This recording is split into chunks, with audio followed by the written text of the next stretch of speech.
Good morning, students. This is Asha, your social science teacher. So today we are going to start with geography, and we'll be starting with chapter 1 in geography, resources. So children, whenever you hear a word resource, what does comes to your mind, right? So simple thing which we define resource is by anything which has a utility or value, or anything which can satisfy our need is called as resource, right? But that particular thing should have two qualities. One is utility and other is value. What is utility? Utility is the quality of being useful, and value, that particular thing should have some worth. So any object, any item which has utility or value and can satisfy our need is considered as resource. So anything, it could be a TV, television. Right now you must be listening to my lecture on your mobile or a laptop. So what it is? It is a resource. The laptop is resource, the mobile is resource. It is satisfying your need of studying, right? So at this moment you're listening to my lecture on laptop. That is a resource. You might be using some other sources, you might be drinking, eating. So all these things, one or the other way, if you eat, it is food is cooked on a gas or your LPG, so that is a resource. So if you look around, you will find so many resources. You might be sitting on a chair, or your laptop might be on table. So the table is also a resource. The chair on which you're sitting is also a resource. So if you look around, you will find resource everywhere, right? So we'll try to understand resources bit more in detail. So the resources can be broadly classified into three categories. The first is natural resource, second is man-made resource, and third is human resource.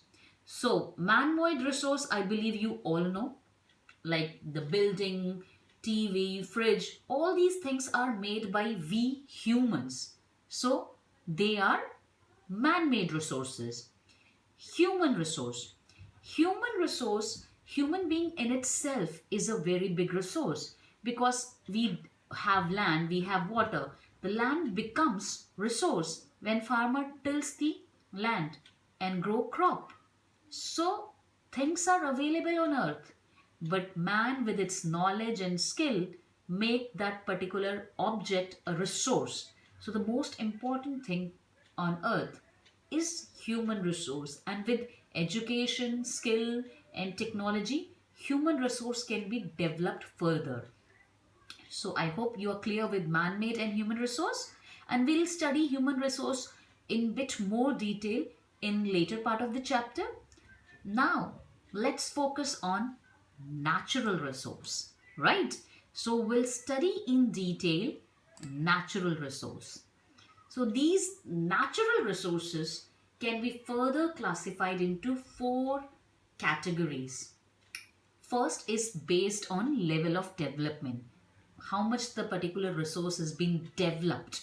On that basis, we can further classify into actual and potential.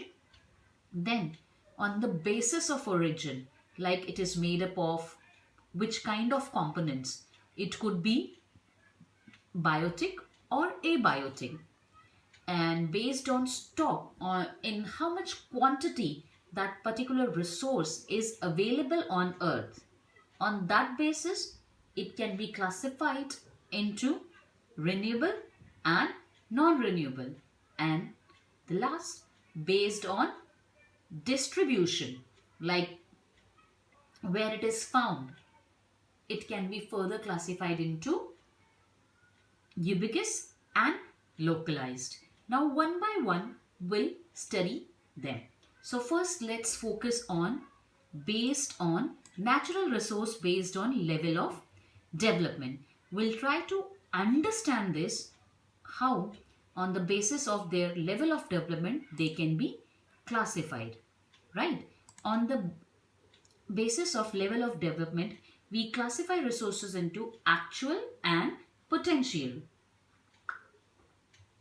Actual resources are the resources whose quantity is known to us, and these particular resources are being used in present. The rich deposit of coal in Rausser region in Germany, and iron deposit in mineral deposit which we know in Deccan Plateau, all these are actual resources because we know where they are found, in how much quantity they are found, and to what extent we can use them. So they are actual resources. On the other hand, potential resources are the resources whose total quantity is still unknown to us. We do not know how much quantity these resources are available on earth. Plus, we have not exploited their use to that extent. We do not know what all we can do with this particular resource. So these particular resources can be used in future to a great extent. Like coal is there, iron is there, we have exploited them to our best use. We have made each and every part of iron to be used. Whereas like uranium found in Ladakh, we know for uranium we just make it nuclear things, but still uranium can be used for many things. Nuclear technology can be used for purifying water as well.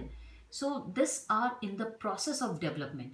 So the potential resource, in nutshell we can say actual resources we know actual quantity and their use.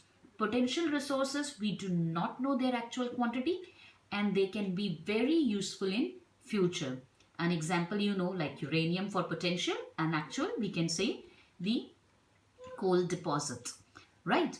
Children, let's move on to the next classification, which was based on origin, like from which particular item that resource has originated. So on the basis of origin, we can classify resources into biotic and abiotic. So biotic resources are the resources which consist of all living things of an ecosystem.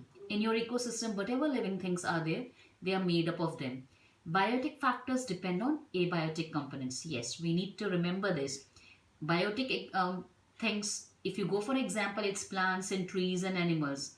And for their survival, they need abiotic component. Plant need sunlight, need water, need air, need land. So land, water, air, sunlight, what are they?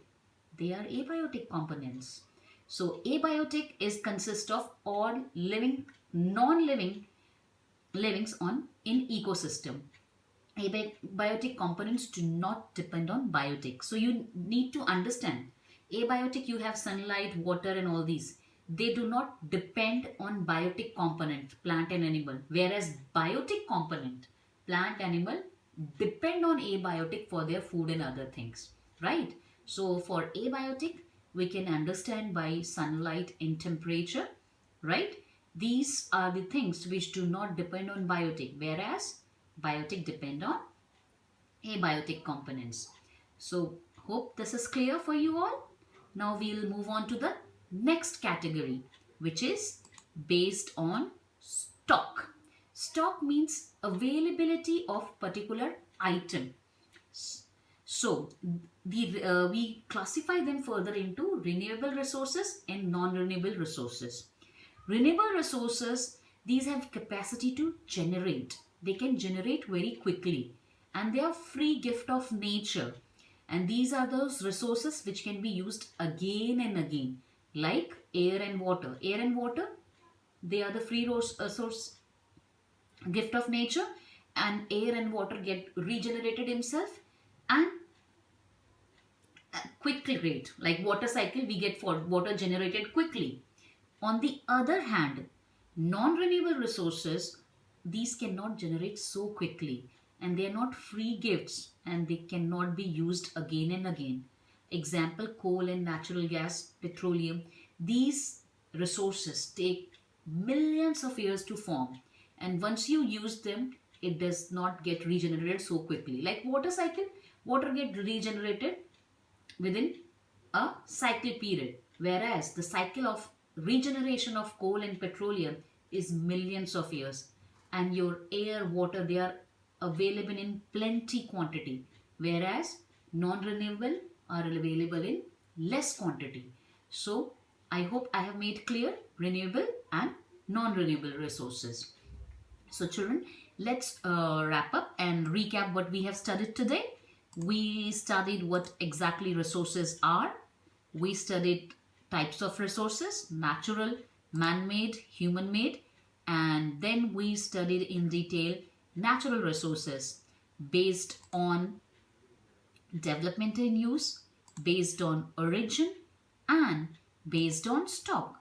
Tomorrow, in next lecture, we'll study natural resources based on distribution. Then we'll study a little bit about human resource and conservation of resource and sustainable development. These things we'll cover in tomorrow's lecture. That's all for today. Thank you.